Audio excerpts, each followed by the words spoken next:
예, 반갑습니다. 오늘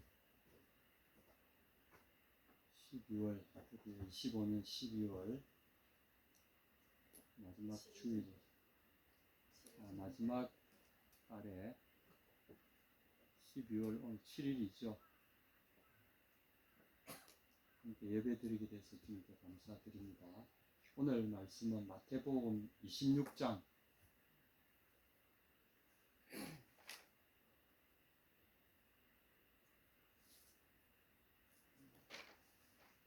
59절에서 68절까지 같이 읽겠습니다.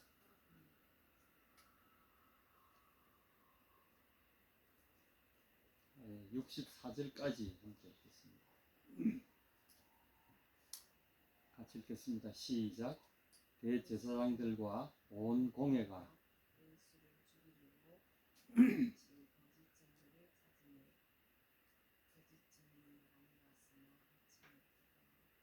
세 번역으로 읽겠습니다.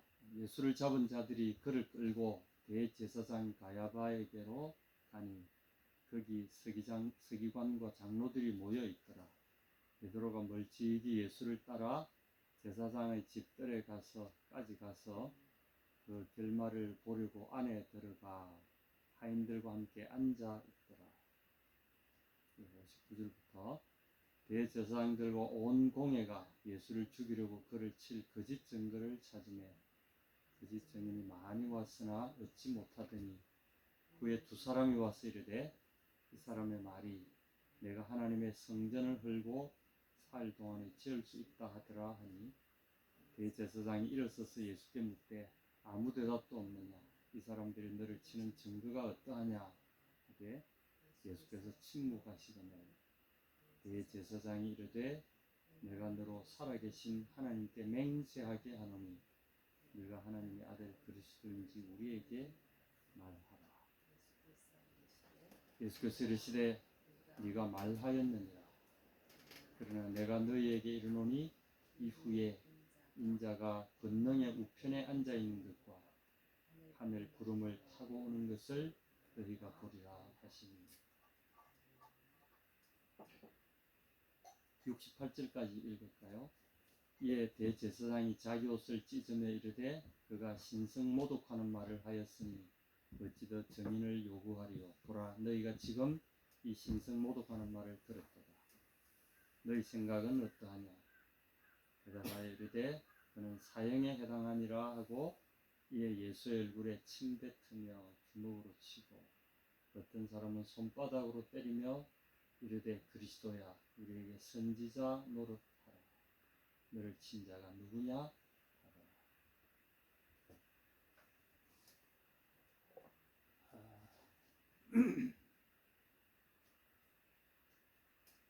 오늘 이 말씀은 각 사람들의 운명을 갈라놓는 그런 장면이기도 합니다.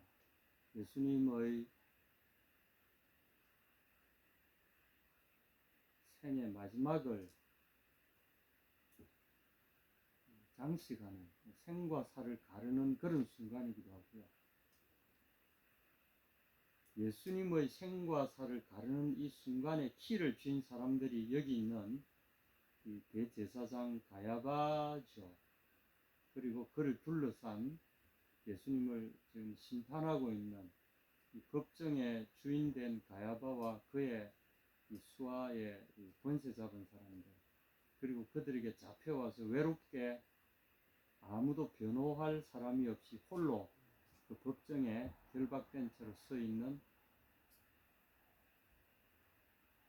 예수라는 이 젊은이 한 사람과 그 외에는 없죠. 그런데 놀랍게도 오늘 이 장면이 사실은 우리가 이 성경 말씀을 읽을수록 이게 뒤바뀌어 있다는 것을 우리가 보게 됩니다. 첫 번째는 이 심판하는 사람과 심판받는 피고인과 재판관의 이 좌석이 바뀌어 있다는 걸 나중에 보게 됩니다. 한번 보죠. 이게 그래서 지금 이 대제사장과 그의 사람들이 예수님을 사형으로 선포하면서 그의 생명을 빼앗는 판결을 하지만, 그러나 이 심판의 본질을 바로 우리가 이렇게 뒤집어 놓고 보게 되면 예수님이 그들을 심판하시는, 보통 심판이 아니라 영원한 멸망을 예고하는 그런 정말 두렵고도 떨리는 심판정이라는 것을 우리가 눈치챌 수 있어요. 사실은 성경은 그런 면에서 보면 역설이라든지 우리가 패러독스라고 하는 게 있잖아요. 역설이 가득 차 있는 그런 장면입니다. 오늘 대표적인 역설의 장면이 바로 예수님의 심판 장면이죠. 이 58절에 보면 예수님과 함께 죽기로 결의했던 베드로조차도 멀찍이 예수를 따라 대제사장의 집들에까지 가서 그 결말을 보리고 안에 들어가 하인들과 함께 앉아있더라. 슬그머니 사람들 속에 숨어 있는 거죠. 그런데 더 참 비참한 일은 69절에 가게 되면 이 베드로가 거기에는 여종에게 또 다른 또 여종에게 막 조롱을 당합니다. 예수님을 부인하느라고. 여기 보면은 예수님의 세력이라는 것은 사실 아무도 없어요. 가장 가까이 예수님을 지키겠다고 했던 이런 사람들조차 너무나도 초라하게 자기 자신을 숨기기에 급급하고, 물론 다른 제자들은 뭐 이미 다 멀리 도망갔지만 그래도 어린은 남아 있어서 자기가 한 말도 있고 하니까 예수님의 끝을 어떻게 되나 정도는 자기가 알아야 되겠다 싶어서 알량한 그 꾀를 써서 사람들 틈에 슬쩍 숨어 있다 그까지 들켜버리는 참 비참하고 슬픈 이 장면이 오늘 이 26장 전체를 이렇게 채우고 있습니다. 삶이 가끔은 이런 것 같아요. 우리 삶에 돌아보면 나를 옹호할 건 아무것도 없고, 어떻게 보면 삶이 왜 이렇게 초라하고 비참한가 하는 그런 느낌으로 가득 찰 때가 있지 않습니까? 아무도 나를 도와줄 수 없는 환경, 그리고 나에게 가져있는 힘도 없고, 뭔가 나다라고 뭔가 이 세상을 향해서 뭔가 말할 수 있는 아무것도 없는 이런 상황, 모든 것이 불리하고 절망적인 상황으로 둘러싸여 있을 때 오늘 이 장면을 함께 바라보시게 된다면 삶은 그렇지 않다는 것을 우리에게 이야기합니다. 많은 사람들이 예수님을 고소하기 시작합니다. 서로 짜고 온 그런 증인들이 많죠. 59절부터 60절, 61절 이렇게 쭉 이야기합니다. 이런 일 저런 일 가지고 예수님이 평소에 했던 그 가르치심을 가지고 거기다가 적당히 각색을 해서, 원래 그냥 100% 하게 되면 100% 각색을 하게 되면 사람들이 안 믿어요. 그래서 진실을 거의 그 사람이 했던 것들에다가 거짓을 살짝 한 5%에서 10% 정도를 살짝 타면은 그게 아주 그럴듯하게 보입니다. 그리고 치명적인 증거가 되는 수가 많죠. 그래서 이 사람들도 똑같이 그렇게 합니다. 59절 보십시오. 그를 칠 거짓 증거를 찾으며 거짓 증언이 많이 왔으나 얻지 못하더니 후에 두 사람이 와서 이르되 이 사람의 말이 내가 하나님의 성전을 헐고 사흘 동안에 지을 수 있다 하더라. 예수님 이 말씀을 하신 적 있습니까? 이 비슷한 말씀을 하셨죠. 이 성전을 헐라 내가 사흘에 일으키리라. 이 성전을 헐라. 자기 자신을 가리키시는 거잖아요. 근데 이 사람들은 이렇게 이야기합니다. 내가 하나님의 성전을 헐고 내가 헐고 사흘 동안에 지을 수 있다 하더라. 예수님이 자기들이 그렇게 신성시하는 지금 이 재판정이 있는 이 성전, 이것을 이 사람이 사흘 동안에 헌다고 하더라. 그리고 자기가 또 세운다고 하더라. 이렇게 이야기합니다. 이 진실입니까? 이것은 거짓말이죠. 거짓말인데 예수님이 자기 자신을 가리켜서 너희가 이 성전을 하라, 나를 죽여봐라, 이런 뜻이죠. 그럼 내가 사흘 만에 다시 이렇게 부활하겠다는 말씀이죠. 이걸 이 사람들은 그렇게 써먹습니다. 90%의 진실에 10%의 가짜를 살짝 섞어서 전체를 전혀 다른 의미로 만들어버리죠. 요즘 거짓말들, 여러분 정치인들이나 언론들이 하는 거짓말 자세히 보십시오. 이렇게 합니다. 딱 진실에 기반한 각본을 짜놓고 그 위에 거짓말을 살짝 섞어서 완전히 다른 의미로 바꿔놓습니다. 이것은 예나 지금이나 똑같습니다. 그러니까 예수님이 거기에 답변할 전혀 필요를 못 느끼십니다. 왜냐하면 그들의 그 말 자체가 맞지 않기 때문에. 그러니까 대제사장이 예수님을 다그칩니다. 이런 증언이 나왔는데 너는 어떻게 생각하냐? 예수님 답변할 필요를 못 느끼시는 거죠. 그것은 그 자체로 성립하지 않는 증언들이기 때문에 예수님이 아무런 반응도 보이지 않으시는 겁니다. 이건 두려운 겁니다. 가짜가 진실을 덮으려고 아무리 거짓말을 한들 이 하나님의 침묵 앞에서 그 침묵을 뒤집어 놓을 수는 없는 거죠.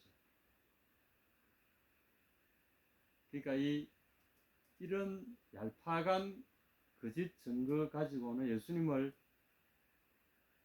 올가 넣을 수 없으니까 이제 치명적인 덫을 준비합니다. 사탄은 이런 의미에서 굉장히 영악합니다.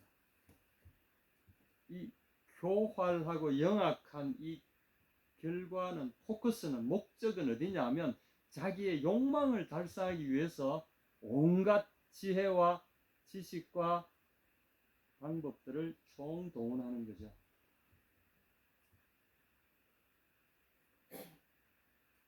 드디어 이 대제사장이 평소에 예수님이 하셨던 말씀의 가장 중요한 말씀, 예수님이 자신을 누구라고 하셨느냐는 그 말을 끄집어 드는 거죠. 내가 너로 살아계신 하나님께 맹세하게 하노니 내가 하나님의 아들 그리스도인지 우리에게 말하라. 평소에 예수님이 가장 제자들에게 각인시키고 알리기를 원하셨던 사실 바로 이겁니다. 너희는 내가 누구라고 생각하느냐? 바로 그분이 오셔서 그 제자들에게 가르치시고 그 제자들을 보이시고 그 제자들에게 확인시켜 주시고 그들을 세우시고자 하셨던 가장 중요한 사실이 뭐냐면 내가 누구냐, 이것을 그들이 알기를 원하셨던 거죠. 그런데 이것은 하나의 딜레마를 만들어냅니다. 만약 그렇다 하면 이 법정에서 빼도 박도 못할 하나님에 대한 신성모독이다라는 죄가 그대로 성립하는 것이고요. 그러나 그것을 부인하게 되면 예수님 자신의 정체성을 부인하는 것이기 때문에 스스로를 정체성을 부인하는 것이가 목숨을 자기가 살기 위해서 정체성을 부인할 것이라고 생각하지 않았다는 거죠. 이 대제사장이 그걸 알고 있었어요. 이 사람이 자기 자신에 대한 확고한 그것을 이 대제사장이 알고 있다는 거죠. 여러분, 이거 너무나 놀랍고도 소름 끼치는 일입니다. 대제사장은 예수님이 누구시라는 것을 알고 있었다는 거죠. 그리고 이 질문을 하게 되면 이 사람은 틀림없이 자기의 정체성을 부인하는 말을 죽어도 할 수 없다는 사실을 이 사람은 알고 있었다는 거죠. 그리고 그 지점을 예리하게 찔러 들어갑니다. 이 말을 집어넣으면 이 사람은 틀림없이 이것을 이야기할 것이다. 그러므로 확실하게 올가 넣을 수 있는 올가미가 된다라고 확신하고 이 질문을 던져냈습니다. 예수님의 선택은 무엇일까요? 만약에 이 말을 그대로 받아들여서 그렇다고 하면 죽을 것이 뻔한데 예수님은 피하지 않으셨다는 거죠. 당신의 정체성을 부인하는 어떤 말도 당신은 하실 수 없는 분이셨기 때문에 그렇습니다. 그럼 오늘날 우리가 이 예수님의 진술을 받아들일 때 피할 수 없는, 내가 이 진술을 하게 되면 죽음이 나를 기다리고 있다는 사실을 아시면서도 이 진술을 피하지 않으신 이유가 뭘까요? 그것은 딱 두 가지밖에 없어요. 하나는 이 사람이 진짜 그렇거나, 아니면 이 사람의 정신 상태가 비정상이거나, 쉽게 말하면 미쳤거나, 온전한 자의식을 가질 수 없는 비정상적인 정신 상태였거나, 딱 둘 중에 하나라는 거예요. 성경 기록을 따르면 예수는 명백하게 심신미약이라든가 정신미약이라든가 이런, 또는 소위 말하는 그런 미쳤다고 말하는 이런 상태가 전혀 아니시라는 거죠. 아주 침착하셨고, 그리고 아주 사려 깊으시고 참을성 있고 진지하시고 위험에 찾고 인격이 갖출 수 있는 모든 고귀함을 이 순간에도 전혀 잃지 않고 계셨다는 거죠. 이 고귀한 인격 속에서 죽음이 자기를 기다리고 있고, 이것이 그 함정이라는 걸 아시면서도 이분이 하셨던, 거침없이 하신 이 대답을 통해서 우리는 그가 누구시라는 것을 다시 볼 수가 있는 거죠. 긴 침묵 가운데 이 질문 앞에서 예수님은 드디어 입을 여셨습니다. 첫 번째 말씀이 예수께서 그에게 말씀하셨다. She ate us. 이 말씀. 그대가 말하였도다. 영어로 말하면 you said. You said. 그대가 말하였어. 이것은 이제 그 당시에 독특한 어법인 것 같아요. 이게 무슨 말인가, 요새 말로 하자면 당신이 말한 그대로요, 이런 의미죠. 그대가 지금 말한 그대로요. 뭐라고 그랬죠? 네가 정말 살아계신 하나님의 아들 그리스도냐? 말하라! 이렇게 하니까 당신이 말한 대로요. 이렇게. 주님은 길게 말씀하실 필요가 없었어요. 왜냐하면 이건 너무나 당연한 것이고, 이 자아관에서 한 번도 떠나보신 적이 없기 때문에 그렇습니다. 당신이 누구시라는 것을 한 번도 다르게 생각해 보신 적도 없고, 그리고 그 의식에서 떠나보신 적도 없기 때문에 그렇습니다. 그분은 내 아버지고 나는 그분의 아들이다라는 사실을 너무나 알고 있기 때문에 그렇습니다. 그래서 너무나 자연스럽게 그대가 말한 대로다, 이렇게 말씀하셨어요.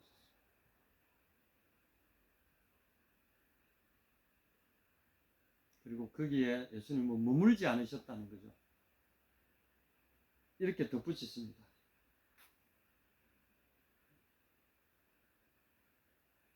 그대가 말한 대로 내가 하나님의 아들 그리스도이다. 그뿐이 아니다.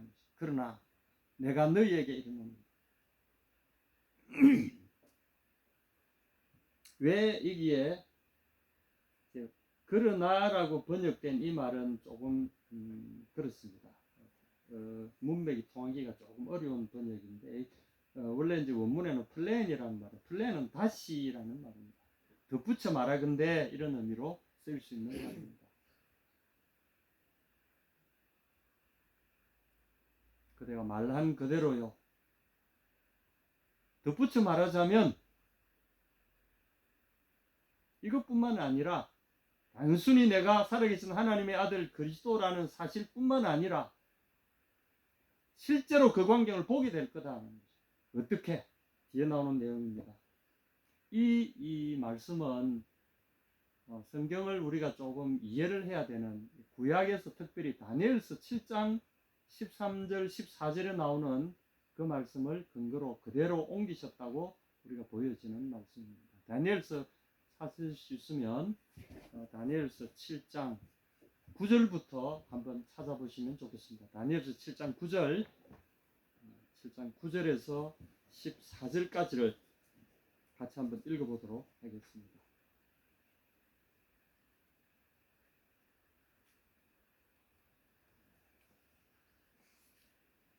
다니엘서는 호세아서 앞에 있습니다. 다니엘서 구약 뒤쪽에 있습니다.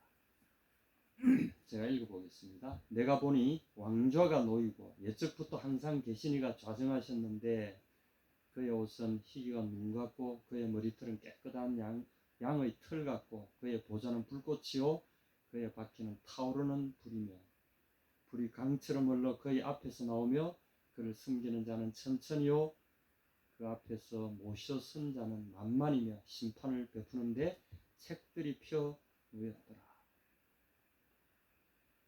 여러분, 이 광경은 계시록에 있는 예수님의 그 모습과 흡사하지 않나요? 바로 그 모습이죠. 옛적부터 항상 계시니, 이 옛적부터 항상 계시니라고 번역된 것은 우리 하나님을 가리키는 굉장히 독특한 표현 중에 하나입니다. 원문대로 하자면 아티크 아주 오랜 요마야라고 합니다. 아티크 요마야, 그래서 아주 오랜 날들 이런 의미입니다. 옛날들, 하나님의 이름이 옛날들 이런 이름을 갖고 있다는 것도 놀라운 일입니다. 이것은 하나님의 영원성을 이야기하는 거죠. 영원부터 존재해 오셨던 분, 그런 의미를 담고 있어서 해석하기는 좀 어렵습니다만은 이 표현은 구약 다니엘서에 나오는 굉장히 독특한 표현입니다.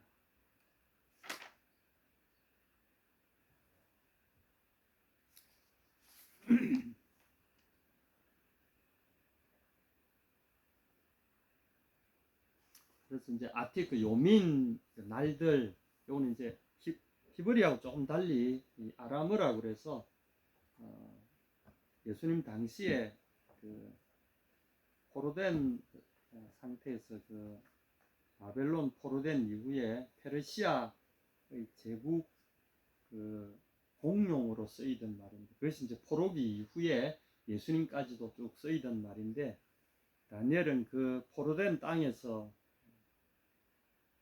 총리를 지내고 했던 사람이기 때문에 그가 쓴 이 다니엘서의 대부분이 아람어, 다시 말하면 페르시아의 공용어로 쓰여진 이 글입니다. 그래서 히브리와 조금 다르긴 하지만 독특한 표현들이 있습니다. 아티크, 오래된 요민 날들, 오래된 날들. 이게 우리 하나님에 대한 또 다른 표현인데, 이 하나님이 모습을 이야기합니다. 그리고 불꽃이요, 그의 보좌는 불꽃이요, 그의 바퀴는 타오르는 불이며 불이 강처럼 흘러 그의 앞에 나오며, 이 두려운 하나님 앞에 누가 서겠습니까? 그래서 이제 11절에 보면 나를 각 세계를 어지럽히던 여러 악한 영이 거기서 죽임을 당합니다. 그때 내가 작은 뿔이 말하는 큰 소리로 말미암아 주목하여 보는 사이에 짐승이 죽임을 당하고 그의 시체가 상한 바 되어 타오르는 불에 던져졌으며, 하나님의 불, 하나님의 심판의 불에 직접 살라지는 그 장면입니다. 그 남은 짐승들은 그의 권세를 빼앗겼으나 그 생명은 보존되어 정한 시기가 이르기를 기다리게 되었더라. 그리고 13절에 나옵니다. 내가 또 한 밤 환상 중에 보니 사람의 아들 같은 이가 하늘 구름을 타고 와서 옛적부터 항상 계신 이에게 나아가 그의 앞으로 인도되매, 그의 앞으로 안내되매, 이렇게 번역하는 게 좋습니다. 그의 앞으로 안내되매. 그리고 그 옆에 있는, 그의 우편에 있는 영광의 보좌에 함께 앉혀졌다라는 것이 여기에 암시된 내용입니다. 왜냐하면 예수님이, 인자가, 사람의 아들이 권능의 우편에 앉은 것을 너희가 볼 것이다 하셨잖아요. 바로 이 권능이란 말은 이 아티크 요메인이라고 하는 오래된 옛날 하나님을 가리키는, 여기서는 우리는 헬라어 성경에는 권능, 듀나메오스, 이 권능이라고 표현했지만 이 아람어 성경에는 아티크 요민이라서 오래된 날들, 하나님에 대한 표현이 독특하게 다르다는 사실을, 어쨌거나 예수님이 바로 여기에 인자라고 표현된 이 말은 예수님이 여기서 차용했다는 걸 우리가 알 수가 있고요. 그래서 예수님이 지금 이 64절에 이야기하시는 이 장면들, 인자가 권능의 우편에 앉은 것과 하늘 구름을 타고 오는 것을 너희가 보리라. 바로 이 장면들, 그 영광의 보좌 앞으로 그렇게 와서 왜 하나님 앞에 그 영원 전부터 계신 그분의 곁으로 인도함을 받았는가? 그리고 나올 때 구름을 타고 왔다고 그랬잖아요. 앞으로 이것은 그분의 어떤 영광의 모습을 이야기하는 거죠. 우리와 존재가 차원이 다른 분이죠.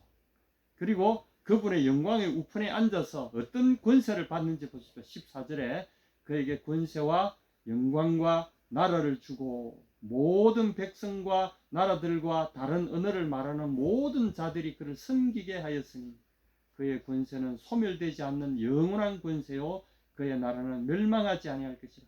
그의 권세는 이게 이제 이 권세라는 것은 다스리는 권력을 말하는 거죠. 그의 권세는 소멸되지 아니할 것이. 이 소멸되지 않는 소멸은 지나가 버리다는 거죠. 끝나지 않는 권세를 말합니다. 영원 무궁한 권세를 말하는 거죠. 영원 무궁한 통치권이 그의 통치권이요. 그의 나라는 그의 왕국은 그의 킹쉽은 멸망하지 아니할 것입니다. 아무도 그를 파괴하거나 그의 왕국을 흔들 자가 없다는 이 영원성을 이야기합니다. 이것은 다니엘서 2장에 또 나오는 장면과도 맞닿아 있습니다. 다니엘서 2장에 보면 여러분 아시는 대로 그 금신상에 대한 환상이 나오지 않습니까? 금신상에 대한 이 꿈을 이야기할 때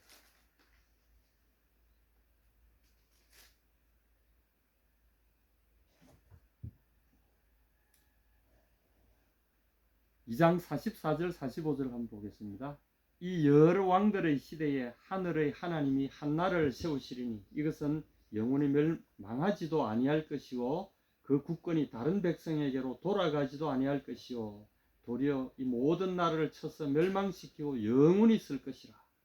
손대지 아니한 돌이 산에서 나와서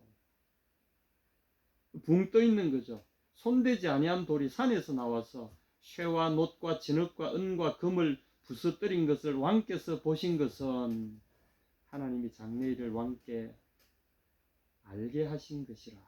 이 꿈은 참되고 이 해석은 확실합니다.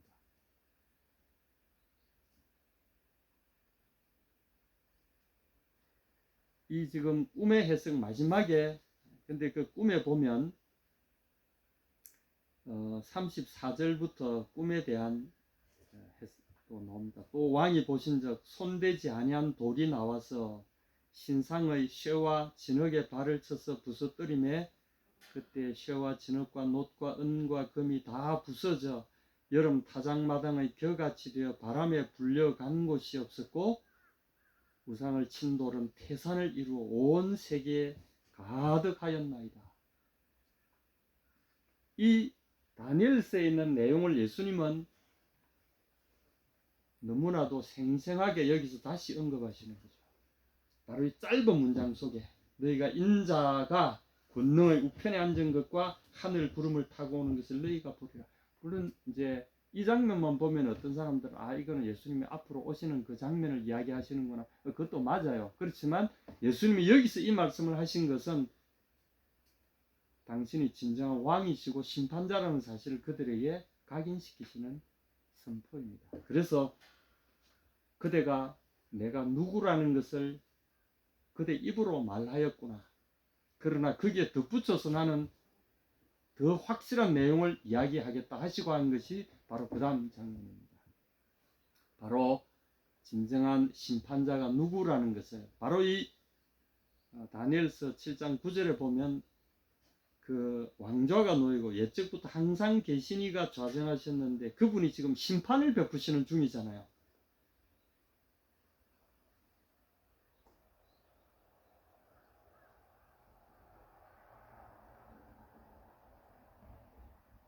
(10절에) 보면 심판을 베푸는데 책들이 펴 놓였더라. 각 사람의 운명을 결정할 심판의 책들이 그 앞에 펴져 있는 거죠. 심판석에 앉은 이가 누구시라는 거죠? 바로 예수님이 진정한 심판주라는 사실을 여기서 언급하고 있는 겁니다. 그대들이 지금 심판을 베풀고 있는 것처럼 보이지만 진정한 재판장은 그대들 앞에 죄인으로 서 있는 그대들에 의해서 죽음의 판결을 받고 처형당할 바로 내가 그대들을 심판할 심판주라는 사실을 이야기하시는 겁니다. 예수님의 그 자기 인식은 우리의 신앙에 결정적인 영향을 미칩니다. 예수님이 누구신가라는 것을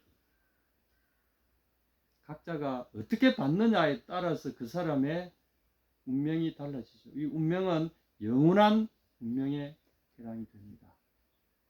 똑같은 예수님을 두고도 어떤 사람은 예수님을 나사렛 사람 또는 갈릴리 사람 이렇게 받아들이는 사람이 있어요. 오늘 본문에 보시면 69절에 보십시오. 너도 갈릴리 사람 예수와 함께 있었도다. 갈릴리 예수. 본문에는 그렇게 되어 있습니다. 갈릴리 예수. 그리고 또 71절에 보면 나사렛 예수 이렇게 이야기합니다. 같은 거죠. 이 두 단어가 호칭이 의미하는 바가 뭘까요? 우리가 그저 평범한 사람이다 이런 뜻입니다. 갈릴리에서 온 갈릴리 사람 예수, 나사렛 사람 예수, 우리와 다를 것 하나 없는 그저 평범한 무리 중에 한 사람일 뿐이다. 이렇게 보는 거죠. 많은 사람들이 여기에다가 조금 더 각색을 합니다. 그분은 훌륭한 교수였다. 훌륭한 교사였다. 그리고 어떤 사람들은 좀 더 나가서 그분은 선지자였다. 그리고 어떤 사람은 좀 더 나가서 그는 공자와 맹자와 모하멧과 그리고 부처님과 같은 4대 성인 중에 한 사람이다. 인간 중에 그처럼 뛰어난 분이 없다. 이렇게까지 이야기합니다. 그까지입니다.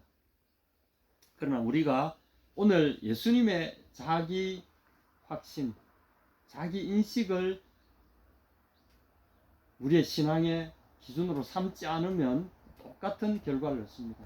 나사렛 예수, 갈릴리 예수, 이와 똑같은 표현들입니다. 그리고 그 똑같은 표현들, 인식 속에서 예수님을 네가 스스로를 사람이면서 갈릴리 출신인 주제에 나사렛의 촌놈이 어디다 대고 자신을 하나님의 아들 그리스도라고 참남하고 신성모독적인 발언을 하느냐, 이런 논리 속에 들어가는 것은 똑같습니다.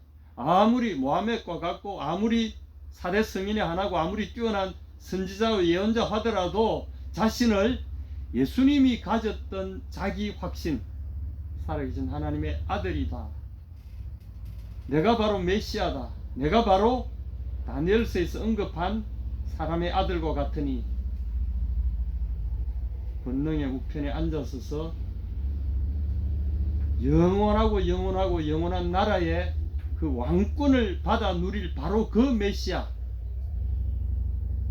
바로 그라는 사실을 우리가 인정하지 않는다면 우리의 신앙은 올바른 신앙이 아닌 것이죠. 그리고 그 결과는 아주 엄청난 결과를 낳습니다. 그리고 그런 결과들은 바로 이 영원한 이 하나님을 이렇게 취급하게 만듭니다. 67절 보십시오. 이에 예수의 얼굴에 침 뱉으며 주먹으로 치고 혹은 손바닥으로 때리며 가로되 그리스도야 우리에게 선지자 노릇을 하라. 너를 친 자가 누구냐. 이 선지자 노릇하라 이 말은 알아맞혀 봐라 이런 뜻입니다. 선지자는 일반인들이 알지도 못하는 아주 은밀한 일까지 다 보는 사람이 아니냐. 그러니 내가 지금 여러 사람이 막 때리면서 이야기합니다. 누가 너에게 너를 때렸는지 이제 예언해봐라. 선지자니까 너 알아맞힐 수 있잖냐. 이렇게 이야기합니다.